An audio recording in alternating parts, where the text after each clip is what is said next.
Bonsoir à toutes et à tous, soyez les bienvenus sur Global Africa Télé Sud. Vous êtes dans l'émission Afrofoot et je suis encore une fois avec tous les meilleurs consultants de l'Île-de-France et je pèse mes mots. Bonsoir Désiré, comment ça va? Ça va très bien. La forme? Oui, la forme. Alors aujourd'hui, dans ton cache chrono, tu nous évoques quel sujet? Là, je vais parler de Issa Soumaré, l'attaquant du Havre, qui a encore performé ce week-end. Ça promet. Alex, comment ça va? Ça va et toi, Malik? Ça va très bien. Sujet, écoute, le 14 mars, il y a la première édition de la Coupe de la Ligue de football féminine professionnelle. Et je vais en parler parce que ça se déroule dans une destination très spéciale.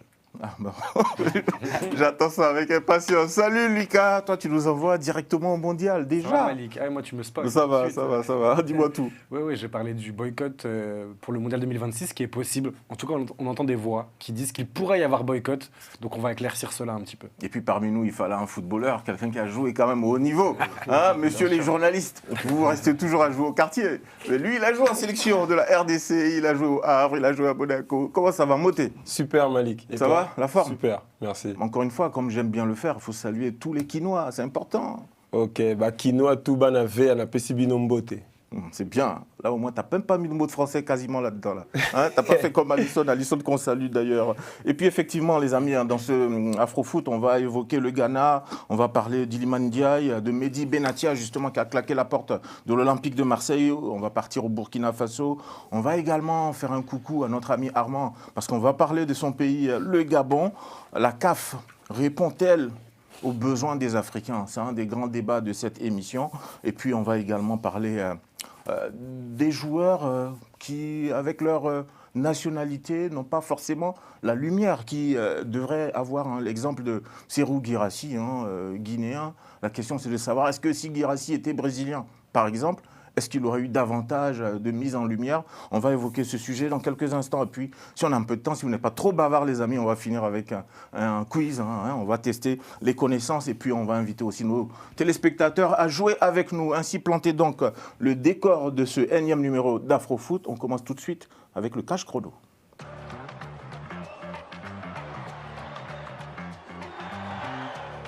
Désiré, tu as eu un coup de cœur. Monsieur Soumaré. Exactement, Issa Soumaré, attaquant de 25 ans du Havre, qui a mis un doublé ce week-end face à, j'ai oublié l'adversaire, Toulouse. Je souligne en fait sa performance parce que déjà le week-end passé, il avait marqué, il avait donné le but de la victoire face, j'ai encore oublié l'adversaire. C'était, non, je m'en souviens, c'était Strasbourg. C'était Strasbourg et c'était quand même une opposition difficile parce que Strasbourg, on le sait, joue les places européennes. Et ça fait donc 6 points sur les 2 derniers matchs pour le Havre. Et à chaque fois, il est à l'origine du but de la victoire. Et en plus, à noter que lors de ce match, les Havrais ont évolué à 10 contre 11 dès la 2e minute. C'est-à-dire qu'en fait, qu'ils ont ouvert le score par l'intermédiaire justement de Soumaré à la 43e minute.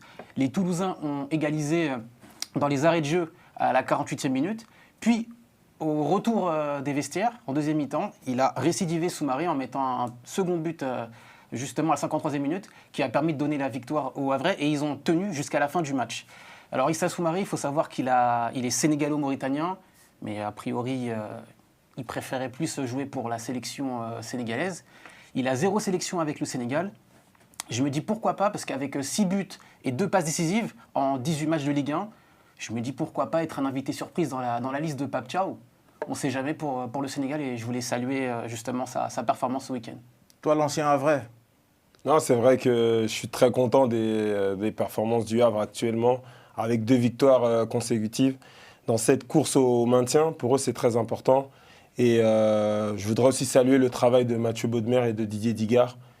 Donc c'est une bonne chose. Et c'est vrai que aussi Mpassi Lionel, il a eu à être décisif hier dans les arrêts de jeu. Donc je pense que c'est bien parce qu'en tant que gardien remplaçant, il a eu du temps de jeu lorsque Joe est revenu de la CAN. Et aujourd'hui, il arrive aussi à répondre présent quand il le faut. Et c'est vrai que ce n'est pas facile pour un gardien. À noter qu'il est rentré en début de 2e mi-temps suite à la blessure justement de Moridio. Effectivement, en l'absence de Moridio durant cette CAN, quand il est revenu de la CAN, il a joué les premiers matchs, étant donné que la RDC a été éliminée beaucoup plus tôt que le Sénégal. Donc il a dû suppléer le gardien titulaire. Et j'ai l'impression qu'il prend davantage de... J'ai l'impression qu'il fait une bonne partie de saison à chaque fois qu'on lui donne l'occasion de jouer Mpassi. Ah, bien Il sûr. a raison, il saisit l'opportunité, il se montre en évidence. Et Ouais. on En peut plus, pas il y bousculer a un match l'hierarchie. décisif qui arrive pour la RDC. Hein.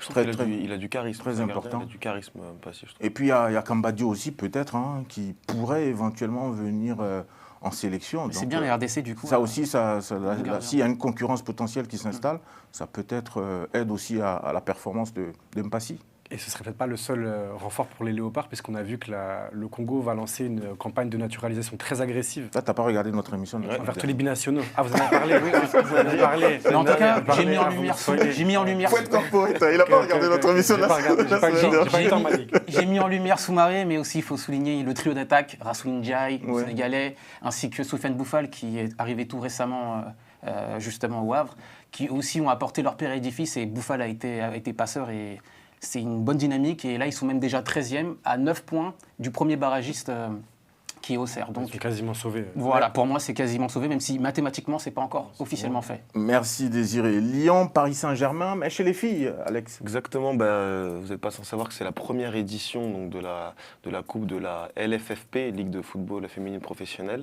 Et justement, donc, les deux plus grosses équipes féminines françaises se sont qualifiées pour la finale, à savoir l'Olympique lyonnais et le Paris Saint-Germain. Et donc la LFFP a décidé de délocaliser le 14 mars prochain la finale à Abidjan.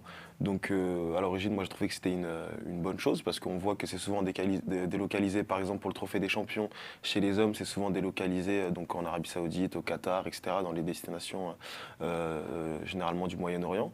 Et là je trouve que c'était plutôt une bonne chose de le faire, mais malheureusement on a vu qu'il y a un boycott des groupes de supporters des deux équipes, donc notamment le groupe de supporters lyonnais qui s'appelle Angèle, qui a dit en premier donc, ne pas souhaiter se déplacer et boycotter la finale parce que selon eux donc, les prix du déplacement étaient trop chers et ils ne comprenaient pas qu'on organise cette finale sur le continent africain parce que c'était une finale de Coupe de France.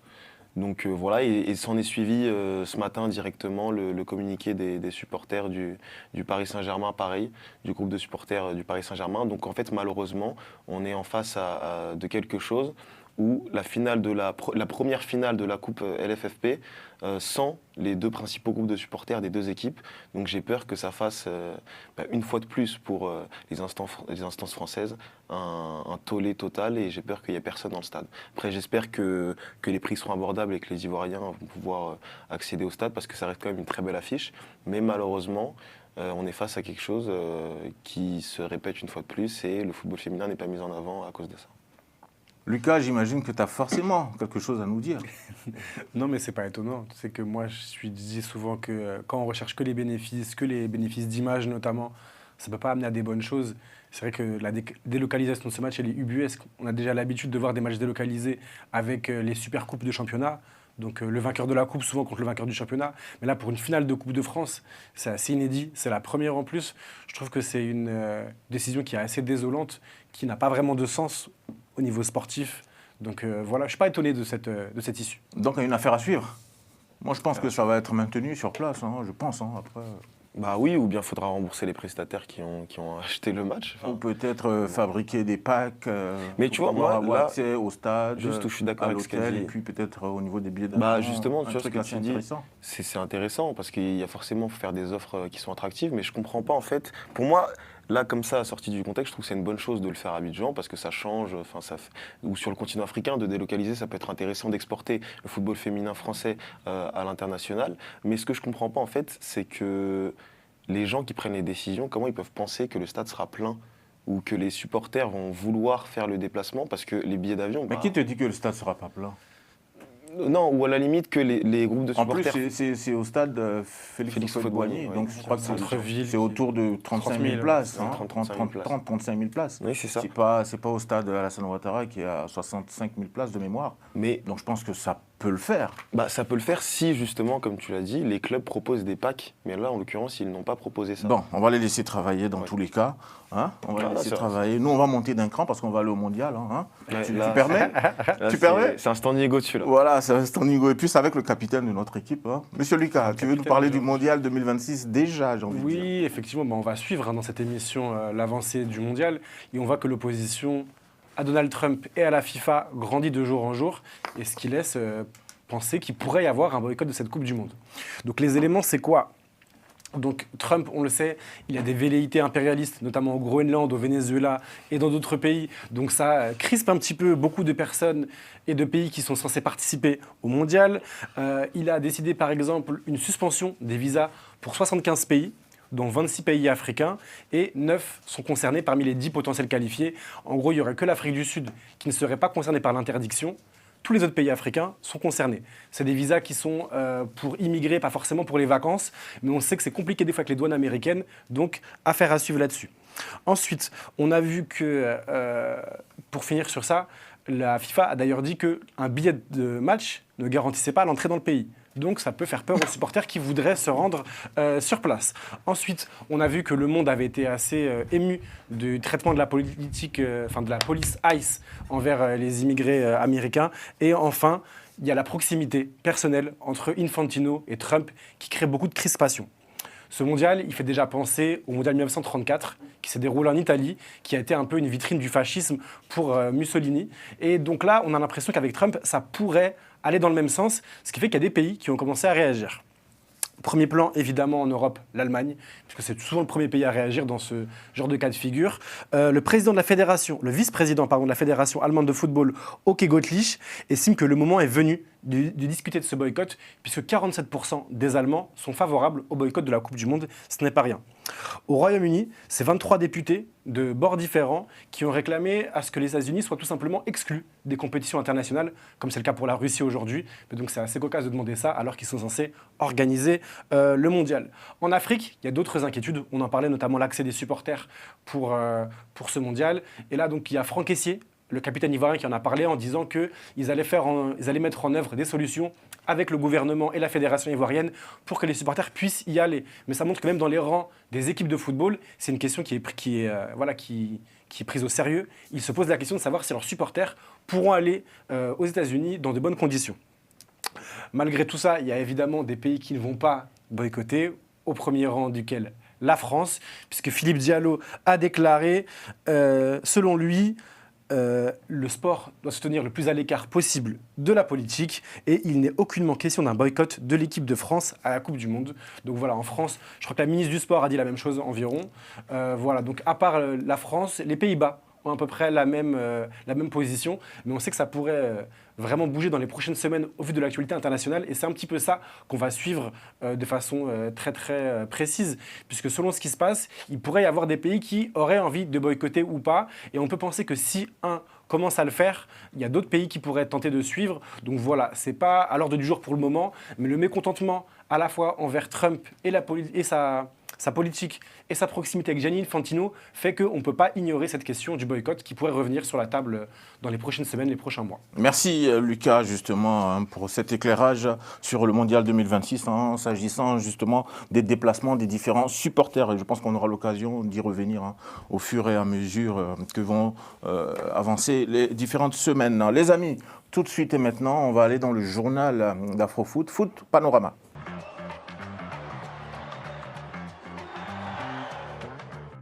Foot Panorama, on va au Burkina Faso, les amis. Vous savez bien, l'ex-sélectionneur du Ghana désormais est parti. La Fédération burkinabé de football a déjà donc reçu plus d'une centaine de candidatures pour le poste de sélectionneur des étalons donc, du Burkina. En seulement 3 jours, plus de 100 dossiers ont été récoltés par la Fédération burkinabé. Un chiffre révélé donc, par Lassina Sawadogo donc, de la chaîne de la télévision burkinabé. Les amis, ça vous évoque quoi? Plus de 100 candidatures pour la sélection burkinabé pour devenir sélectionneur? Déjà, moi je trouve que c'est une bonne chose. Déjà, tu cites les sources. Toi, au moins, tu cites J'ai toujours cité les sources, Toujours, du mieux possible. Certains ne citent pas les sources. Oui, ça on sait, mais bon. Non, moi je trouve que c'est une bonne chose parce que ça montre que finalement le football africain devient de plus en plus attractif. Je pense qu'on est tous d'accord là-dessus. Et s'il y a 100 candidatures en 3 jours pour le poste du sélectionneur du Burkina Faso, je pense que c'est une bonne chose. Après, à voir quels choix ils vont faire, quels sont les profils, etc. Je pense que vu dans la direction qu'on prend, je pense que ce serait bien d'avoir un Burkinabé qui puisse reprendre la sélection nationale. Après, à voir forcément les compétences de tout le monde. Voilà. En plus, je pense que le Burkina, quand tu regardes l'effectif, assez intéressant. Donc je pense que pour peu que le Burkina prenne confiance avec un bon sélectionneur, ça peut être très très dérangeant pour les adversaires. En tout cas, le président de la fédération, lui, il a des ambitions élevées, puisqu'on l'a vu lors de la dernière CAN, il avait dit à Abrahama Traoré que l'objectif c'était minimum les demi-finales. Bon, pour moi, il exagère, mais bon, sachant que tu tombes en plus face à la Côte d'Ivoire en 8e de finale, donc le tenant du titre, c'est pas anormal que tu te fasses éliminer. Et c'est pour ça qu'il l'a viré. Bon, on va suivre également le Burkina parce que je pense que ça va être imminent, la nomination du nouveau sélectionneur des étalons. Au Gabon, les amis, nouveau coach, mais annoncé pour le 28 février prochain. J'aurais aimé que notre ami Armand soit là. Le nouveau sélectionneur des Panthères du Gabon donc, sera connu le 28 février prochain. L'instance dirigeante du football gabonais a publié un communiqué pour rassurer les supporters de l'avancement du process de sélection du nouveau sélectionneur. Elle leur informe d'avoir déjà traité plus de 400 dossiers pour ce coup-ci, les amis. On parlait de plus de 100 dossiers pour le Burkina, et là, pour le Gabon, c'est plus de 400 dossiers. Là encore, moi, je sais pas. Moi, je trouve ça excessif, les amis. Est-ce qu'on vient vraiment pour apporter une plus-value? Est-ce que c'est juste par opportunisme?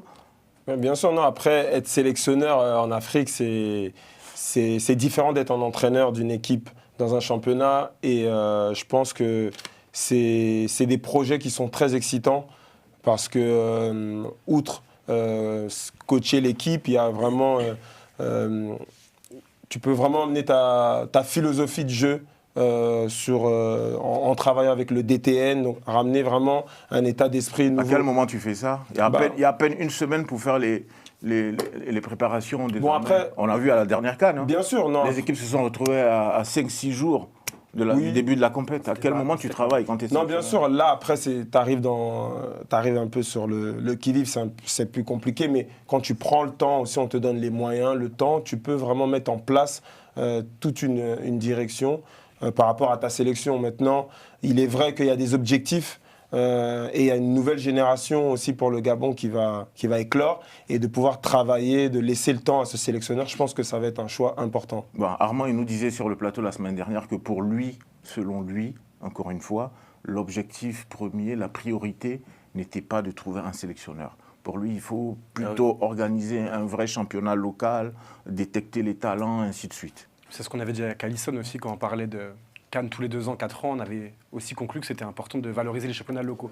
Mais ce que je voulais dire pour finir, que ça sur le Gabon ou le Burkina Faso, avec ses nombreux CV envoyés, ça fait un peu réfléchir quant au processus de recrutement. Mais ce n'est pas le plus important pour moi. Ça montre quand même que c'est des postes, comme l'a dit Alex, qui sont valorisés.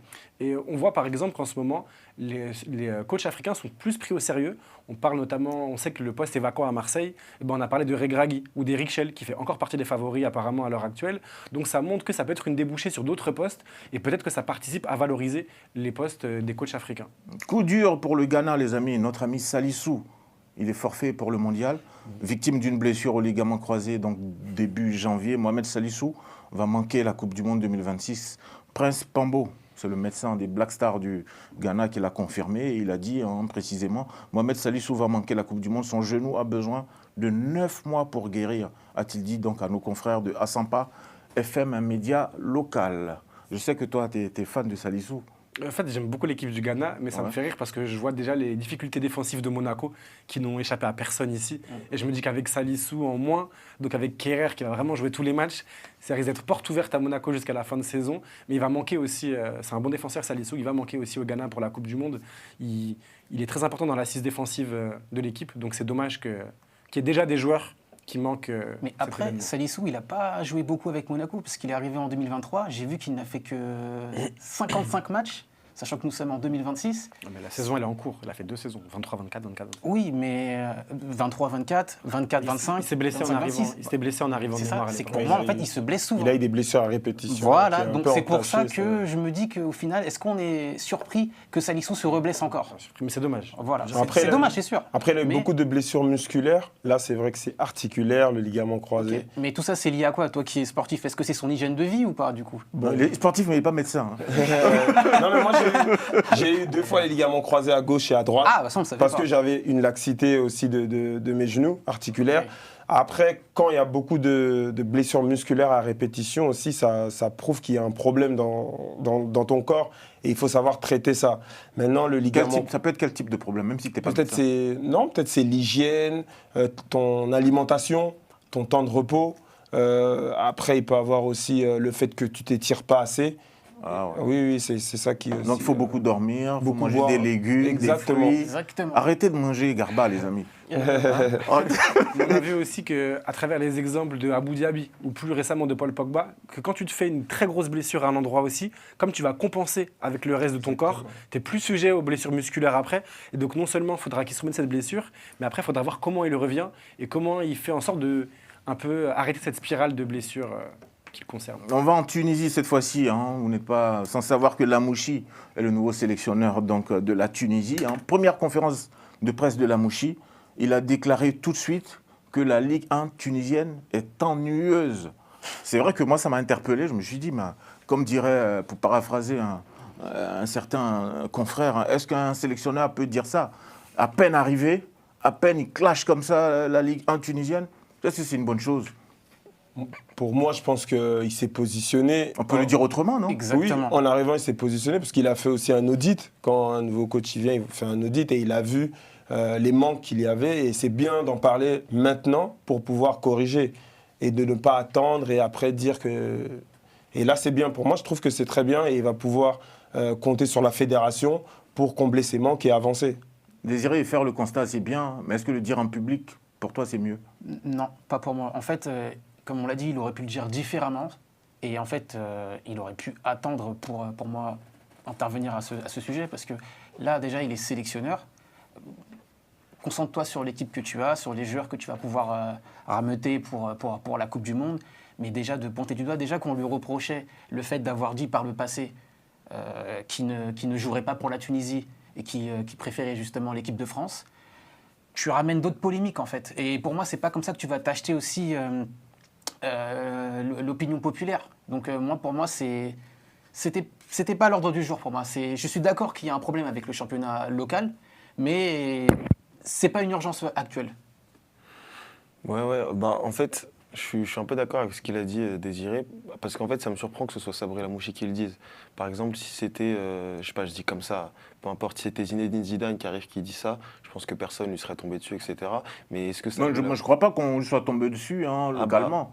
Mais En tout cas, moi, je trouve ça surprenant de... Je trouve qu'en fait, il prend parti. Je trouve qu'en fait, c'est pas une mauvaise chose de le dire, mais je sais pas si ça va être bien perçu et bien reçu, et je sais pas s'il se met directement l'opinion publique dans la poche en disant ça, je sais pas.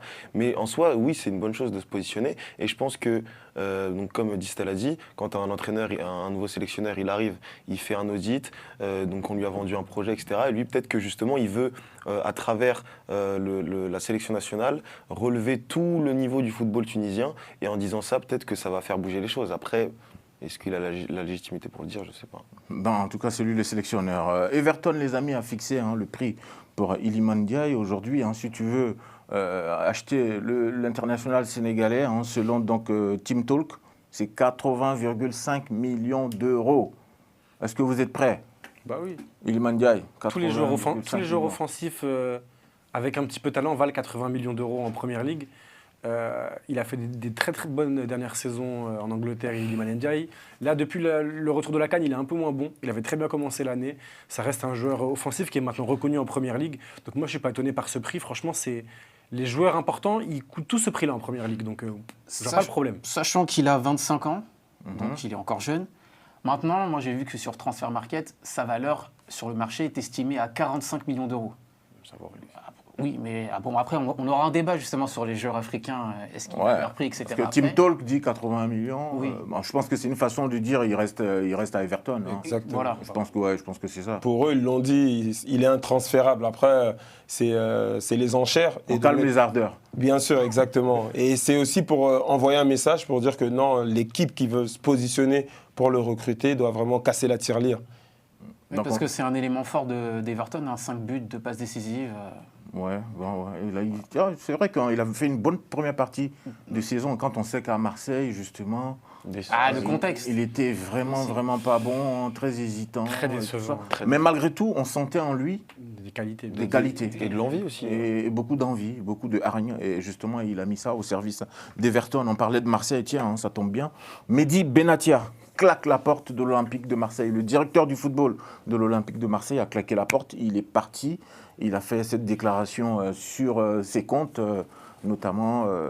Est-ce Instagram. qu'il a dit précisément, selon moi, le club passera toujours avant les hommes. Et je ne souhaite pas que ma présence devienne une entrave ou un poids pour l'organisation et son développement. J'ai pris mes responsabilités et j'ai décidé le lundi 9 février de mettre fin à ma collaboration avec l'Olympique de Marseille. Je pars avec le sentiment d'avoir fait le maximum sur le plan professionnel, mais avec le regret de ne pas avoir réussi à apaiser l'environnement autour du groupe qui a, selon moi, largement les capacités d'atteindre les objectifs fixés. Restez derrière eux, il s'adresse donc aux supporters, encouragez-les comme vous savez si bien le faire. Est-ce une surprise, Lucas? Non, non, tout simplement parce qu'il avait déjà annoncé qu'il liait un peu son destin à celui de De Zerbi. Donc à partir du moment où De Zerbi partait, il y avait des chances que Benassia suive. Moi, ce que je trouve dommage, c'est qu'on a l'impression que les Marseillais ont un peu mis le feu tout seuls au club. Parce qu'on se souvient, la saison a quand même commencé par une bagarre dans le vestiaire avec Rabiot, qui était le joueur le plus performant de l'équipe, qui se retrouve mis à la porte. Là, Mais ça arrive dans tous les vestiaires, j'ai envie de dire. sauf que là, voilà. Distel nous le confirmera. Sauf que là, Bien sûr. sauf que, Il y a voilà, des bagarres, il le confirme, mais sauf que les conséquences ne sont pas les mêmes partout. Et là, à Marseille, elles ont été très très importantes. Et là, quelques mois plus tard, après une élimination, certes frustrante en Ligue des Champions, voir à quel point le club prend feu pour 2 matchs nuls en Ligue 1, alors qu'ils sont encore qualifiés en Coupe de France. Voilà, ils sont encore 4e, encore une fois, il n'y a pas le feu. Et je ne comprends pas pourquoi est-ce que tout le monde est aussi nerveux en fait à Marseille. Mais Benassia, bon, je suis un peu mitigé. Je trouve qu'il a fait des bonnes choses. Je trouve qu'il a été assez mal reçu par la presse française globalement. Il est souvent traité de mafieux, ce genre de choses. Alors que Bah pour non, moi, ça, a pas... tu confonds les réseaux et la presse. Bah, Moi, c'est je pense dit que un dans, petit peu. je pense que dans l'ensemble, Benatia, quand même, il a, ça a été joué il a trop du par la cré- presse, mais il a par du son crédit attitude, quand même. C'est par rapport à sa communication, quand il se permet par exemple de dire, on l'avait vu sur le plateau du CFC, en interview avec je sais plus, Raphaël Domenac, il disait oui, en pré-saison, il y avait un joueur qui s'était permis c'était Issa Kabouré, je crois. Ah ouais, si vieux que ça, Issa Kabouré. Non, pas Kabouré, pardon, c'était le joueur canadien. Et en fait, Koné. Voilà, Issa Koné. Ismaël voilà. Koné, Koné, voilà. le milieu de terrain. Qui s'était permis, en fait, qui avait eu des différends avec Roberto De Zerbi. Et il avait dit, je vais en parler à mon agent. Et après, il s'était permis de dire, du coup, Mehdi Benatia, mais qu'est-ce qu'il va faire, en fait? Qu'est-ce qu'il va faire? Et en fait, cette façon de parler, justement, c'est pour ça qu'on lui dit que c'est un rôle de mafieux, parce qu'il s'est permis des sorties un peu trop invectives. Bah, cela dit, c'est un peu fort quand même aussi. La Oui, presse c'est a dit vrai, différemment. Ne pas mais être d'accord, c'est une chose, mais traiter quelqu'un de mafieux. Voilà, je trouve qu'il y a eu, en tout cas, la presse française n'a pas été forcément, ni les réseaux, les personnes, on peut dire, n'ont pas été forcément très patientes avec lui. On sait qu'il n'y a pas de patience dans le contexte marseillais, et c'est un peu dommage parce que je pense qu'il était sur la bonne voie. Et on avait vu aussi face à Lille, vous vous rappelez, Olivier Létang, il y avait 2 poids 2 mesures. Exactement. Bizarrement, avec Olivier Létang, les sanctions n'étaient pas les mêmes que. Alors avec, que Létang, il parle autant que Benassia. Exactement. Il parle beaucoup, Létang. Mais pour revenir à Benatia, avant de laisser la main, il faut savoir que Benatia, il avait déjà posé sa démission quelques jours auparavant et ça avait été refusé. Ouais. Là, il se trouve que apparemment, Depuis le 9 février, il a dit. Hein. exactement, avec Longoria, les relations se sont dégradées. Ça, c'est avéré, se sont dégradées parce que Longoria, je ne sais pas si vous avez remarqué, mais depuis que Benatia maintenant est le directeur du football, enfin était le directeur du football, Longoria plus en retrait. Et en fait, Mais quand tu vas chercher Benatia, mais tu fait pour ça, t'imagines normalement. forcément, c'est ça, mais c'est pour il te, pensait c'est pour pas te qu'il allait- soulager à la tâche. mais il pensait pas qu'il allait prendre autant de poids. Oui, mais il est ex-international marocain, Ah, moi, il je est suis ancien tout à fait joueur, il a d'accord. une très belle carrière, il a joué dans les plus grands clubs. Mais je veux dire, tu t'attends à quoi? En tout cas, c'est un départ qui arrange Longoria. Maintenant, Tu aussi, penses vraiment? moi je pense que Bien ça l'arrange. Maintenant aussi, il faut savoir un truc, ça c'est pour l'avenir, c'est que on sait qu'Habib Bey apparemment avait des liens très étroits avec Benatia et que c'est ce qui allait faciliter l'arrivée probable d'Habib Beye à Marseille. Mais maintenant que Benatia a démissionné, ça rebat les cartes. Habib Beye n'est plus sûr d'aller à Marseille. Voilà. Et puis aussi, moi j'ai remarqué, depuis que Longoria est là, c'est plutôt des entraîneurs étrangers. Et rarement, même pas. Il a travaillé avec qui Il y a juste eu Jean-Louis Gasset. Voilà, parenthèse Jean-Louis Gasset. Il y a eu les parenthèses. Il y a une forme d'urgence. Ouais. Mais est-ce que Bardonado ne va pas terminer la saison finalement? Après, pour moi, Benassia, il avait un poste stratégique parce qu'en tant que directeur du football, c'est lui aussi qui donne la voix par rapport à la stratégie football du club. En corrélation, bien sûr, avec le coach et le une forme de DTN, quoi. Exactement. Mais à partir du moment où tu n'as plus la confiance de ton président et que ton coach il part, pour toi c'est compliqué de travailler. Donc pour moi je pense que c'est normal qu'à un moment donné il s'est dit qu'il a plus sa place ici et mieux vaut se mettre en retrait pour ne pas rentrer dans des situations qu'il ne pourrait plus gérer après. Moi je suis étonné parce que quand tu vas chercher une tête forte comme ça, je ne sais pas pourquoi est-ce qu'après tu t'étonnes, si tel est le cas, effectivement tu t'étonnes que Benatia en l'occurrence prenne la lumière. Honnêtement, moi, j'en peux plus de l'Olympique de Marseille. Ça... Et dire que tu n'es pas supporter de Marseille en plus. Non, mais même, moi, c'est un club que j'apprécie parce que c'est un club où il y a de la passion, etc. Mais peu importe. Tout ça pour dire que, en fait, ce club-là, il s'est mis le feu, mais tout seul. Et ça fait 15 ans qu'il se met le feu tout seul. Moi, je comprends pas. Et dans le groupe qu'on a, parce qu'il faut dire la vérité, dans le groupe qu'on a, par exemple, où on échange, nous, tous ensemble dans l'émission, les gens critiquent De Zerbi à volo pour un rien. Et moi, j'ai toujours dit que si l'entraîneur il partait, ça allait rien changer. Parce qu'en fait, quand l'entraîneur est parti, qu'est-ce qui se passe? Après, tu as le directeur du football qui est parti. Puis là, très bientôt, vous allez voir, dans 2-3 jours, ça va remettre en question Longoria. Il y a des comptes, ils vont mettre en question Longoria. Il y a des gens, ils ont remis en question McCourt alors qu'il a mis des millions d'euros, des centaines de millions d'euros dans le club. En fait, tout ça pour dire que ce club, il est ingérable si le contexte global il n'est pas apaisé. Et à partir du moment où tu enchaînes deux défaites d'affilée, et déjà ça parle de virer le coach. Mais il y a la façon de prendre des défaites aussi. Mais non, Malik, en attendant, tu prends les défaites. C'est des matchs nuls. Sur des matchs que a priori tu contrôles. Mais pas des défaites, c'est des matchs nuls. En fait, là où moi j'en veux un peu à Benatia, même si moi, dans sa communication, pour moi il est très bien, parce que c'est quelqu'un de transparent, qui dit les choses clairement, etc. En plus, il a de l'expérience, il a du réseau, il a vraiment tout ce qu'il fallait. Pour moi, il était très adapté au contexte marseillais. Mais en fait, là où je lui en veux, entre guillemets, c'est que il a abandonné le navire un peu... Enfin, pas abandonné le navire, je sais pas ce qui s'est passé, on sait pas ce qui s'est passé. Il a le droit d'être au bout de ses limites. Mais il est parti en février, et en fait, là, ils vont prendre un coach, ils vont nous vendre le coach, ils vont nous faire un contrat de 2-3 ans, alors qu'on sait très bien qu'il va partir au bout de 8 mois. Pour moi, là, pour moi, il faut mettre juste un coach d'intérim qui termine la saison. Et cet été, tu apaises tout. Tu vires les joueurs qui n'ont pas envie d'être là. C'est un mot qui peut s'appliquer au contexte. Mais justement, en fait, c'est ça qu'il faut remettre de la raison dans ce club. Il faut remettre de la raison dans ce club parce je pense qu'on peut finir l'émission avec ce sujet. On ne trouvera pas les solutions. Autrement, ça se saurait depuis tout le temps. Quand tu vois comment De Zerbi a fait partir Murillo, qui était quand même un bon joueur de défense depuis 1 an et demi, tu vois qu'il n'y avait déjà pas de sérénité depuis un moment. Donc c'est pas étonnant qu'on en arrive là. Comme tu dis, il y avait le feu depuis un moment. C'est insupportable. On va suivre ça. Ça va arriver dans quelques instants. Les amis, on va basculer dans le comité exécutif de la CAF. Désiré, tu as beaucoup travaillé sur le sujet. Ouais. On va laisser Romain nous lancer le jingle parce que je pense que là aussi, au niveau de la CAF, chers amis téléspectateurs, j'ai pas envie de ça ne va pas du tout, mais on n'est pas loin. Jingle. Face au débat, la Confédération africaine de football répond-elle aux attentes des Africains? C'est la question qu'on va se poser aujourd'hui. Vendredi dernier, le comité exécutif de la Confédération africaine de football s'est réuni pour statuer sur plusieurs dossiers majeurs. Organisation des compétitions, calendrier international, arbitrage, développement des infrastructures, la CAN 2027, entre autres. Des décisions que l'instance donc qualifie de stratégiques pour l'avenir du football africain. Mais au-delà des communiqués, il y a la réalité sur place. Et Désiré, tu as travaillé sur le dossier. Oui. Qu'est-ce que tu peux nous en dire? Alors, effectivement, ils se sont réunis à Dar es Salaam, en Tanzanie. Alors, tout d'abord, la CAN est maintenue, c'est-à-dire que Patrice Motsepe, le président de la CAF, a démenti les rumeurs qui annonçaient que la CAN 2007 n'aurait pas lieu. Elle aura bien lieu en Tanzanie, Ouganda et Kenya. Et il y a aussi une confirmation d'une CAN tous les 4 ans avec la fameuse aussi Ligue des Nations africaines. Mais ce qui a surtout interpellé, c'est les révélations sur l'arbitrage de la finale de la CAN entre le Sénégal et le Maroc. On apprend que Patrice Motsepe, donc encore une fois le président de la CAF, d'après Olivier Safari, qui est le président du comité des arbitres, n'était même pas au courant que Jean-Jacques Ndala, donc l'arbitre congolais de la finale, avait déjà arbitré le match d'ouverture. Premièrement, ça c'est la première chose. Deuxième chose, lorsque les joueurs sénégalais ont quitté le terrain suite au penalty accordé en faveur du Maroc, eh bien, Olivier Safari, le président du comité des arbitres, a tout simplement signalé à Jean-Jacques Ndala de ne pas sanctionner les joueurs sénégalais, parce qu'il y en avait beaucoup déjà qui avaient des cartons jaunes. Ils ne voulaient pas que la finale se dégrade. Donc tout ça, ça relance une polémique sur la gestion de la CAF et aussi de ce qui s'est passé au cours de cette finale. C'est tout? Bah, Et oui, c'est tout. bah après, Ça vous évoque quoi? Moi, parce que moi, ça m'attriste en fait.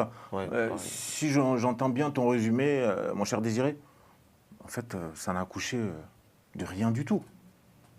Il n'y a rien qui en ressort véritablement. Parce que quand tu parles de la CAN qui est confirmée pour 2027 du côté donc de l'Ouganda, du Kenya et de la Tanzanie, même là encore, on n'est même pas sûr. Parce que les Kenyans, les trois pays cités, tu dis qu'il y a d'énormes retards au niveau des travaux. C'est ce que dit la CAF. Ouais. Donc ça veut dire que la CAF vient nous confirmer quelque chose qui n'est même pas vraiment certain. Parce que je pense, avec un peu moins de chance, je pense que cette CAN, elle va être différée.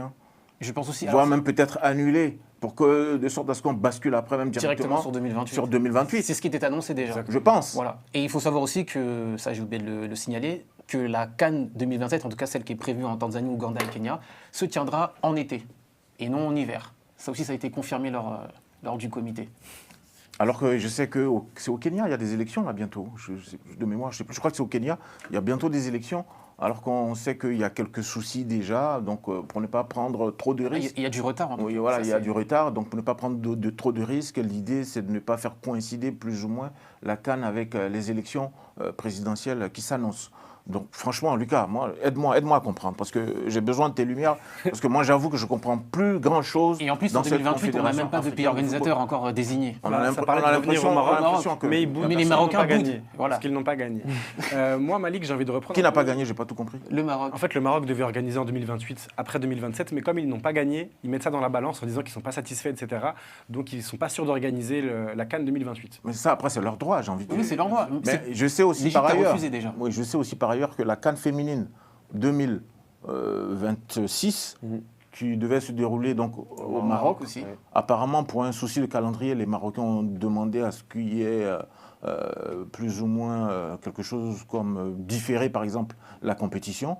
Mais apparemment, la CAF ne dit ni oui ni non, sauf que le nom de l'Afrique du Sud, pour l'instant, est évoqué pour remplacer le Maroc afin d'abriter la CAN féminine, sachant que cette CAN féminine, elle arrive dans quoi? Dans 3 semaines, là, à peine. Oui, ça arrive bientôt. Ça répond un peu à ce qu'on dit au débat qu'on a eu il y a quelques semaines sur le rôle de la CAF et le fait qu'elle n'arrive pas à protéger le football africain. Déjà, les joueurs, elle n'arrive pas à les protéger. On a vu qu'ils sont tous arrivés en retard pour rejoindre leur sélection avant la CAN. On l'a dit. Ils ont toujours un rapport de force qui est défavorable avec leur club. Et le fait de mettre une CAN l'été, on n'enlèvera pas de la tête que c'est avant tout pour arranger les clubs européens qui ont du mal à les laisser partir chaque hiver. Et que donc, ce n'est pas du tout dans les intérêts du continent en lui-même. Ensuite, les supporters, ils peuvent être mécontents aussi. Les supporters, les billets sont chers. On leur fait... Enfin, comment dire, on a voté pour 4 ans entre 2 compétitions, alors que visiblement, la volonté populaire, elle n'était pas là. Donc moi, j'ai l'impression qu'en fait, les Africains, ils sont dépossédés de leur propre football, qui devient une vitrine un peu mondiale de ce qui se fait sur le continent, mais que ce n'est pas la fête populaire que ça a été. Et donc, pour moi, c'est là que ça se joue. Et pour moi, la CAF joue totalement le jeu de la FIFA. Et donc, on va effectivement vers une dépossession des compétitions toujours plus chères, organisées tous les 4 ans, l'été, etc., pour faire une super compétition avec beaucoup d'équipes, pour faire un super événement, mais le travail de fond ne sera pas fait. En tout cas, c'est l'analyse que j'en tire. Distel? Bien sûr, je pense que la CAF a beaucoup de problèmes actuellement et j'ai suivi aussi l'intervention du président Motsepe. Après, c'est vrai qu'en tant que président, il délègue aussi à ses instances, à son organisation, et il y a eu beaucoup de dysfonctionnements. ça a été l'occasion pour lui aussi de faire le point par rapport à ça. Mais il est vrai que une Coupe d'Afrique, ça doit mettre en valeur non seulement les joueurs, mais aussi le pays qui organise, les supporters. Et quand tous ces ingrédients ne sont pas réunis, pour moi, ça devient compliqué parce que oui, on va être dans l'émotion, à regarder les matchs, à vibrer, mais qu'est-ce qu'on laisse après dans ces pays pour aussi les équipes qui ont participé. J'ai vu qu'il y a eu une augmentation, en tout cas, de primes pour les joueurs participant à la CAN, pour aussi les fédérations. J'espère vraiment que ça va aider à développer le football dans ces différents pays. Mais pour moi, la CAN, c'est, oui, vibrer, avoir du spectacle, mais développer le football dans les pays. Parce que pour moi, c'est pas normal qu'un pays qui participe à la CAN ait son championnat local qui est à la ramasse. Dans ce cas-là, tu vas parler de quasiment toute l'Afrique subsaharienne, hein, franchement. Bah, c'est pour ça qu'il y a un gros travail à faire. D'ailleurs, c'est un des débats qu'on va évoquer le lundi prochain, hein, justement, avec des personnes ressources qui viendront nous expliquer comment est-ce que tout cela marche sur place. Alex, est-ce que tu penses que la Confédération africaine de football répond aux attentes des Africains, aux supporters africains? Pour répondre à ta question, non.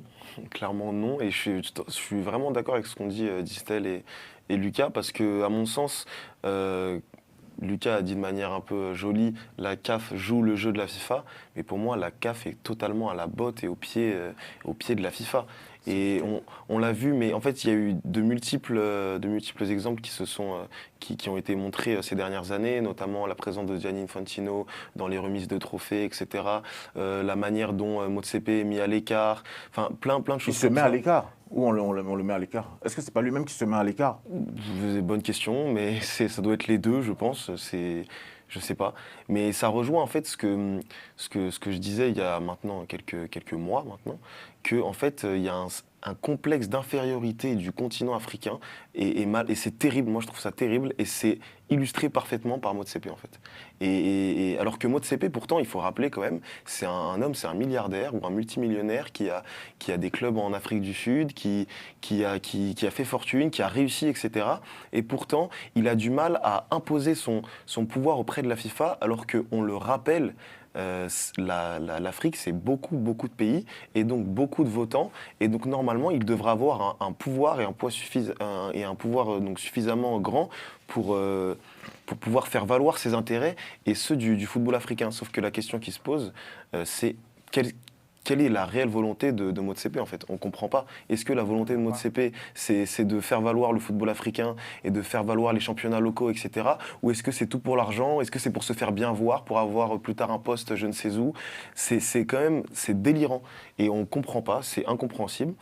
Et je terminerai juste que, en fait, au final, là, on se retrouve avec, donc, comme a dit Distel, des fédérations qui sont des championnats locaux qui sont totalement à la ramasse. On ne sait toujours pas quels sont les prochains pays qui vont accueillir la CAN, s'ils seront prêts.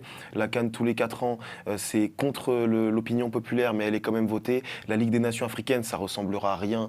On ne sait même pas qui va la diffuser, comment ça va se passer, comment les bénéfices vont être reversés. On ne sait rien, on ne comprend pas. Et en fait, malheureusement, on va on avance dans un blizzard complet, alors que, paradoxalement, le niveau des sélections africaines augmente, parce que les joueurs africains sont meilleurs. Sont au-dessus de leurs gouvernants. Sont au-dessus de leurs gouvernants, exactement. Et malheureusement, ça ne va pas du tout en corrélation avec ce que fait la CAF, en fait. Et pour finir aussi, il y a le journaliste d'investigation Romain Moulina qui a dit que ouvertement au comité exécutif, Motsepe est contesté, qu'il y aurait peut-être une passe d'armes avec Samuel Eto'o. Je ne sais pas ce que ça donnerait à la tête de la CAF. Et qu'il y a eu un départ du secrétaire général et que donc il y a un putsch qui se prépare. Mais apparemment, il va y avoir du bouleversement au niveau de la tête de la CAF. Mais si je regarde un peu les statuts, Motsepe, il a été réélu déjà une première fois. Donc il lui reste quoi, 3 ans, c'est ça? C'est ça, exactement. Mais juste, en fait, la question se pose donc du pouvoir de Motsepe et donc ce qu'il veut faire, ce qu'il est prêt à faire pour toutes les sélections africaines et toutes les fédérations africaines. Mais en vrai de vrai, Motsepe, c'est peut-être pas le seul fautif, dans le sens où est-ce que les fédérations africaines en elles-mêmes ont envie d'avancer ensemble?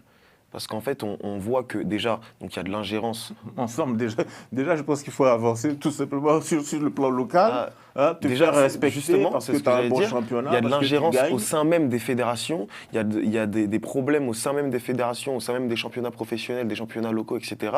Mais les problèmes, il y en a toujours partout, les amis. Pour autant, il faut avancer, il faut travailler. Mais est-ce qu'en On a la l'occurrence, sensation là, qu'ils veulent pas il y a une travailler. vraie volonté de Justement. mettre les choses en place? Moi, je pense qu'aujourd'hui, il y a quelque chose qui est très important quand on regarde un peu les différentes fédérations. C'est comment, et même les clubs d'abord, c'est comment vendre les joueurs. Comment est-ce qu'on va vendre les joueurs à l'international? Aujourd'hui, c'est le nouveau fer de... Enfin, aujourd'hui, depuis un bon moment, mais sauf que là, je pense qu'il y a une forme de recrudescence. Comment vendre les joueurs du mieux possible? Aujourd'hui, tu rentres dans n'importe quelle fédération africaine de football. Aujourd'hui, c'est ça, la vraie mécanique. C'est vendre. Sauf que ça vendre, ne marche pas parce que vendre les académies, joueurs. elles signent des accords avec les clubs professionnels français, anglais, etc. Les académies, elles signent des accords et au final, elles ont... Non, mais ce que je veux dire quand je parle des fédérations, en fait, je vais pas ricocher les clubs. Hein. Je vais dire les clubs. Oui. Mais sauf que comme la fédération ne met pas en place aussi une politique, ne serait-ce que pour pouvoir permettre aux joueurs qui sont approchés de rester à minima 1 voire 2 ans dans le championnat local avant éventuellement de s'expatrier. C'est très difficile. Moi, je ne sais pas, il y a quelque chose à faire dans tous les cas. Je vais apporter un élément de réponse. C'est difficile parce que, comme j'ai dit, il y a des académies et des clubs qui indépendantes. Indépendantes ou bien des clubs qui sont en accord avec donc des associations sportives qui sont en accord avec des clubs professionnels européens. Et le problème maintenant, c'est que t'es un jeune Africain, un jeune joueur de foot prometteur. Tu préfères aller dans un club qui n'a pas de partenariat avec un club européen et donc tu sais pas trop si on va te vendre, etc. Peut-être il y a des agents qui vont venir, on sait pas trop. Ou bien tu préfères aller dans un club où on te vend le projet, on te le vend, hein, c'est comme ça, on te vend le projet, regarde là, on est en collaboration avec le FCMS, regarde, donc là il y a des recruteurs qui vont passer tous les 3 mois lors des détections, etc. Donc du coup c'est tout un processus, toute une mentalité à changer en fait. Et c'est pour ça que c'est très très compliqué. Dit-elle. Pour enjoliver ses propos, c'est très clair, le Sénégal a mis une politique depuis une quinzaine d'années d'avoir des clubs relais en France pour former les joueurs et avoir un objectif aussi qui puissent devenir des professionnels dans des bons clubs. Et aujourd'hui, ils récoltent leurs fruits, mais ils ont mis les moyens. Et ça fait 15 ans. Maintenant, j'ai envie de dire, j'aimerais que tous les pays d'Afrique prennent l'exemple du Sénégal. Et là, toutes les nations augmenteraient leur niveau. Après, par rapport à la CAF, il y avait eu aussi cette... politique, stratégie de mettre le CHAN, mais là, ça a été enlevé. Et je pense que le CHAN aussi, c'était une vitrine pour ces joueurs qui jouent dans leur championnat. Apparemment, le CHAN, c'est un vrai gouffre financier pour la CAF. Là, si on parle en termes financiers, je peux comprendre, mais je sais que... Parce qu'il y a un problème aussi, on sait que c'est vrai qu'on faisait le CHAN, mais les stades étaient vides, hein, les amis.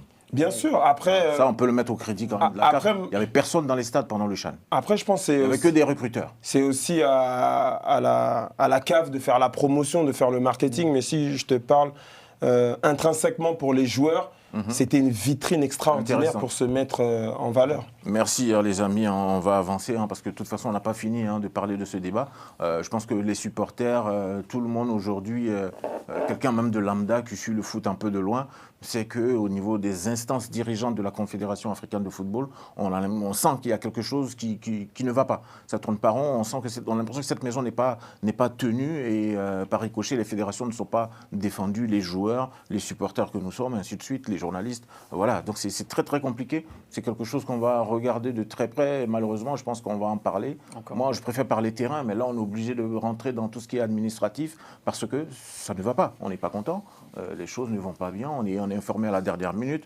Il n'y a qu'à regarder la périodicité qui passe donc de 2 à 4 ans comme ça à la veille de la CAN qui vient de se finir au Maroc. Il y a pas mal de choses comme ça, le CHAN qui est supprimé, sans véritables explications. On nous dit que c'est un gouffre financier, certes, mais dans les chiffres intrinsèques, dans le découpage, on n'a pas vraiment grand-chose. On nous balance comme ça des informations sans rentrer vraiment dans des explications assez exhaustives. Donc là aussi, je pense qu'on a besoin d'en savoir plus rapidement. Non, je voulais juste rajouter, le CHAN, c'est pour moi une compétition pour ces jeunes qui a changé la vie de beaucoup de joueurs Moi, je vais prendre l'exemple de Meshak Elia, que je connais très bien. Lamine Camara aussi. Exactement, c'est par cette compétition qu'il s'est fait remarquer. Et c'est surtout aussi une transition pour aller en équipe nationale A.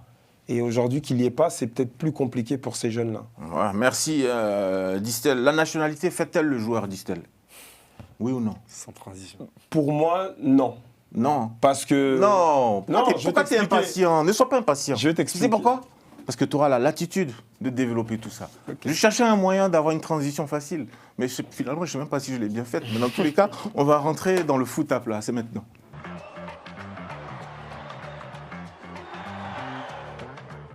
Le foot à plat, la nationalité fait-elle le joueur? Imaginez une seconde, les amis. Est-ce que je parlais de Serhou Guirassy en introduction? Serhou Guirassy, il est argentin. S'il est argentin, s'il est brésilien, est-ce que sa valeur marchande aujourd'hui n'est pas doublée, voire triplée? C'est un exemple.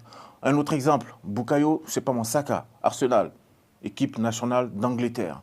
Aujourd'hui, il a une valeur marchande qui est à plusieurs millions de livres sterling.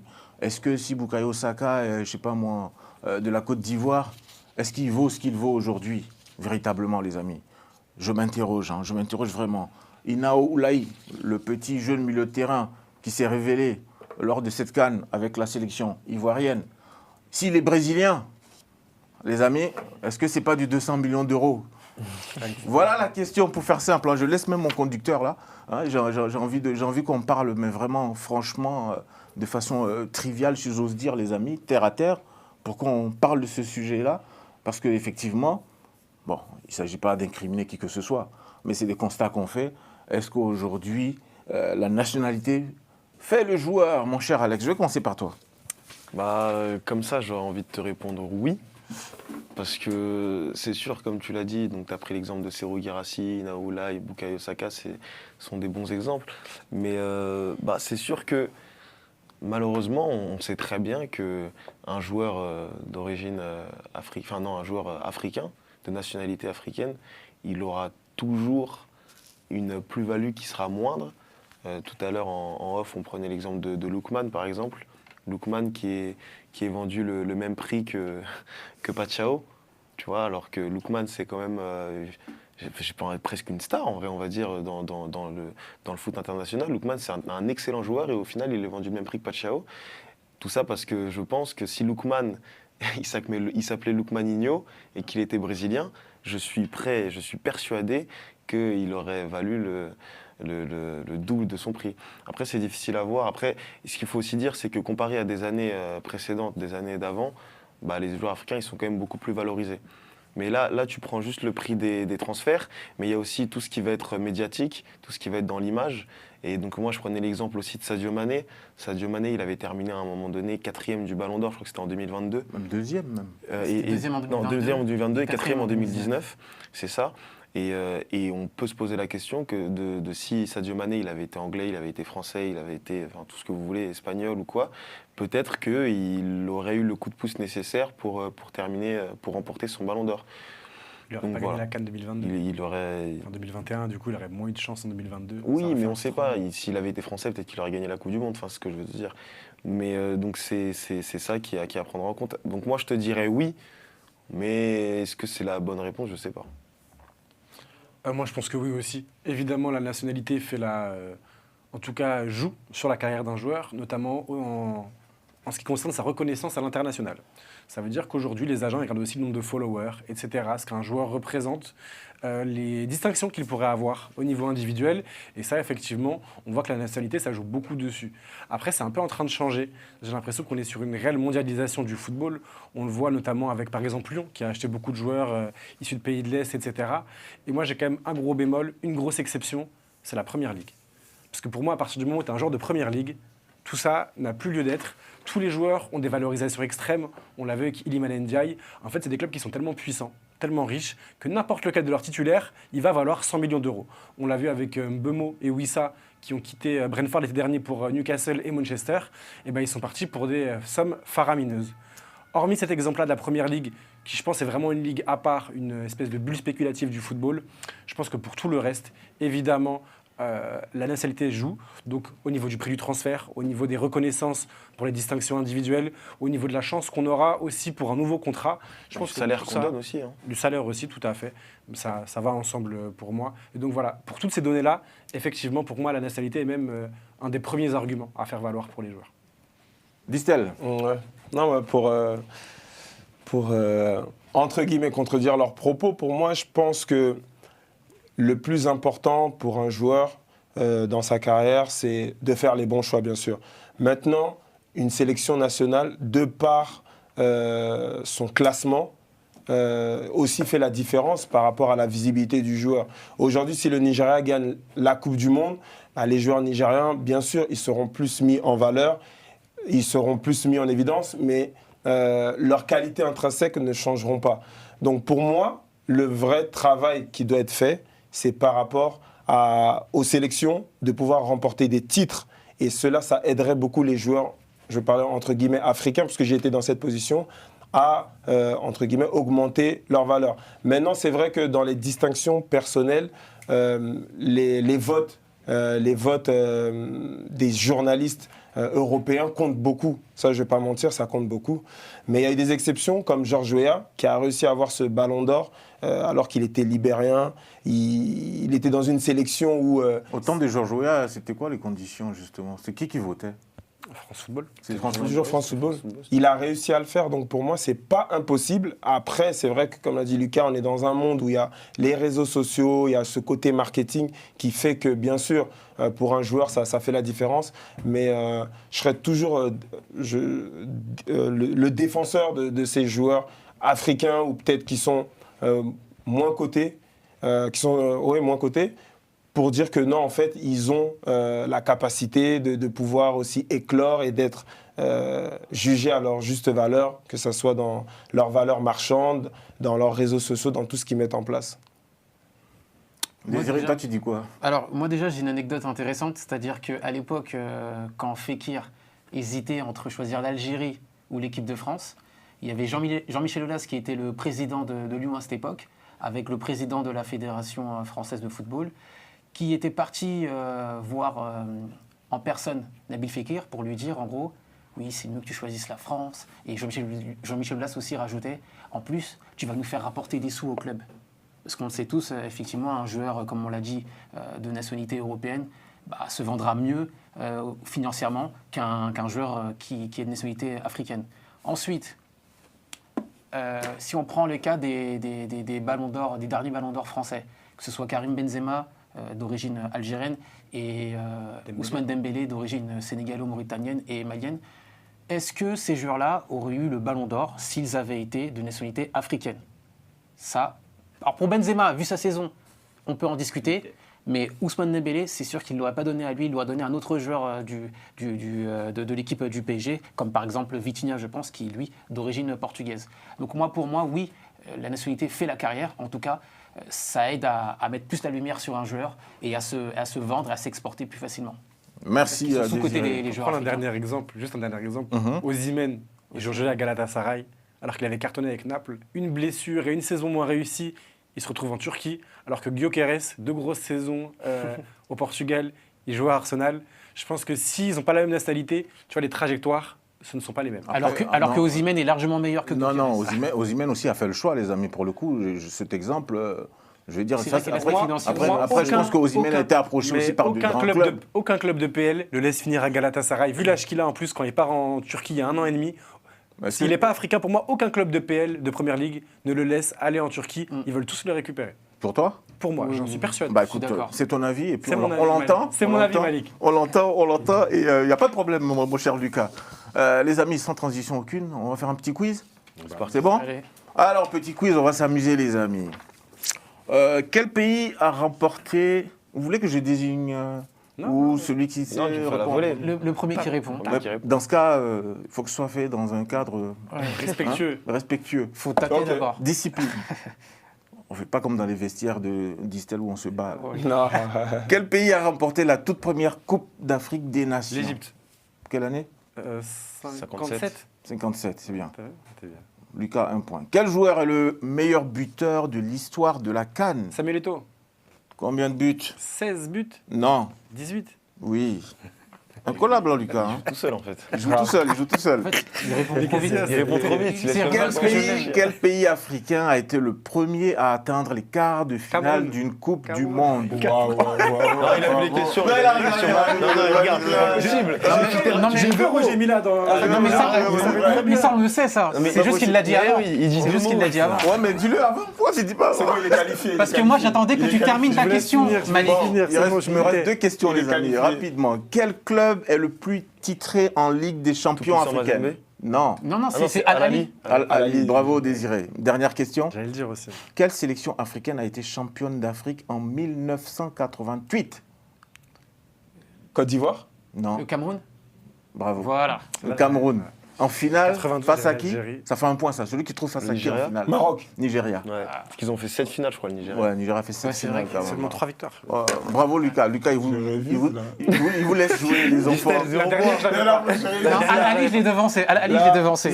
C'est mon premier quiz, C'est la Malik. seule Donc que j'avais là, pas. j'ai Moi aussi, pris c'est la mon premier température. quiz. Ah, c'était ton premier? C'est mon premier quiz, Attends, J'ai juste gagné, c'est moi. quand t'étais C'est un prêt. tricheur, Le lui. Simfed n'a pas mis la RDC dedans. C'est sûr que Distel l'a réussi. Exactement. Il n'y a pas de RDC. Bon, Distel, je te laisse conclure l'émission. Tu fais un coucou à tous nos téléspectateurs en Lingala, encore une fois. Ah, Et puis t'aimes on- le et puis on se Lingala? donne- Et puis on se Faut que je te on se- donne des cours de Lingala, bien sûr. J'attends ça Parce que depuis c'est la avec plus belle impatience. langue d'Afrique. Mais j'attends ça avec impatience. Allez, vas-y. Ok. C'est l'heure. Donc, banakin, bana RDC surtout na pesibino, amatondo mingi, po bolandi biso lelo. Lundi oyo koya pe tokoya, toko sepela, toko solola, ba débat, ba nyos tout bolingi koyoka. Donc, tokozala ensemble, biso tout na équipe. On a tout Merci. compris.